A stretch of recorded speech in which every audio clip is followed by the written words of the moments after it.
Section 23 of the Ingoldsby Legends, First Series. This recording is in the public domain. The Ingoldsby Legends, First Series by Richard Harris Barham. Section 23. It was in the summer of 1838 that a party from Tappington reached the metropolis with a view of witnessing the coronation of their youthful queen, whom God long preserve. This purpose they were fortunate enough to accomplish by the purchase of a peer's tickets from a stationer in the Strand, who was enabled so to dispose of some, greatly to the indignation of the hereditary Earl Marshal. How Mr. Barney managed to insinuate himself into the Abbey remains a mystery. His characteristic modesty and address doubtless assisted him, for there he unquestionably was. The result of his observations was thus communicated to his associates in the servants' hall upon his return, to the infinite delectation of Mademoiselle Pauline, over a cruskeen of his own concocting.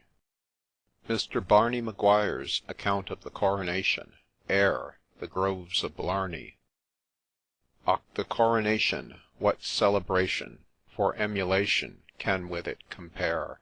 When to Westminster the royal spinster and the Duke of Leinster all in order did repair. 'Twas there you'd see the new policeman making a scrimmage at half after 4, and the lords and ladies and the Miss O'Grady's all standing round before the Abbey door, their pillows scorning that selfsame morning, themselves adorning all by the candlelight, with roses and lilies, and daffydowndillies, and gold and jewels, and rich diamonds bright. And then approaches 500 coaches, with General Dulbeak. Och, 'twas mighty fine to see how aisy old Corporal Casey, with his sword drawn prancing, made them cape the line. Then the guns alarums, and the King of Arums, all in his garters and his Clarence shoes, opening the massy doors to the bold ambassadors, the Prince of Potboys, and great heathen Jews. 'Twould have made you crazy to see Esterhazy, all jewels from his jasey to his diamond boots, with Alderman Harmer, and that swate charmer, the female heiress, Miss Angeli Coots, and Wellington walking, with his sword drawn talking, to Hill and Harding, heroes of great fame, and Sir de Lacy, and the Duke d'Almacy, they called him Salt, afore he changed his name, themselves presading, Lord Melbourne lading, the Queen, the darling, to her royal chair, and that fine old fellow, the Duke of Pelmello, the Queen of Portingals, chargé d'affaires.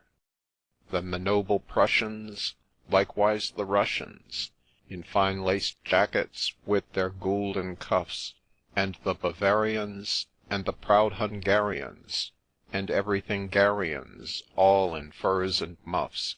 Then Mr. Spaker, with Mr. Pays the Quaker, all in the gallery, you might persave, but Lord Brougham was missing, and gone a-fishing, only crass Lord Essex would not give him lave. There was Baron Alton, himself exaltin', and Prince von Schwarzenberg, and many more. Och, I'd be bothered, and entirely smothered, to tell the half of 'em was to the fore, with the swate peeresses in their crowns and dresses, and aldermanesses, and the Board of Works.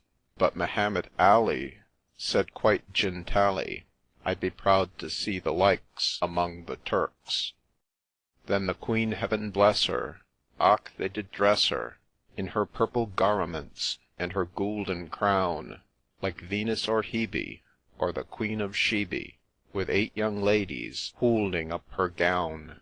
Sure 'twas grand to see her, also to hear the big drums bating, and the trumpets blow, and Sir George Smart, oh, he played a concerto, with his 24 fiddlers all on a row.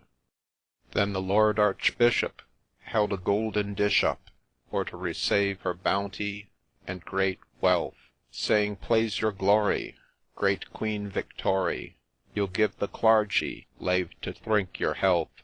Then his riverence retrating, discoosed the mating. Boys, here's your Queen, deny it if you can, and if any bold traitor, or inferior crathur, sneezes at that, I'd like to see the man. Then the nobles kneeling, to the powers appealing, Heaven send your Majesty a glorious reign. And Sir Claudius Hunter, he did confront her, all in his scarlet gown and golden chain. The great Lord Mayor too, sat in his chair too, but mighty serious, looking fit to cry, for the Earl of Surrey, all in his hurry, throwing the 13s, hit him in his eye. Then there was preaching, and good store of speeching, with dukes and marquises on bended knee, and they did splash her with rail macasher, and the Queen said, Ah, then thank ye all for me. Then the trumpets braying, and the organ playing, and sweet trombones with their silver tones, but Lord Roll was rolling, 'twas mighty consoling to think his lordship did not break his bones. Then the crames and custard, and the beef and mustard, all on the tombstones like a poulterer's shop, with lobsters and whitebait, and other swate meats, and wine and negus, and imperial pop. There was cakes and apples in all the chapels, with fine polonies, and rich mellow pears. Och, the Count von Stroganoff, sure he got his prog enough, the sly old divil underneath the stairs. Then the cannons thundered, and the people wondered, crying, God save Victoria, our royal Queen. Och, if myself should live to be 100, sure it's the proudest day that I'll have seen. And now I've ended what I pretended, this narration splendid in swate poeth rye.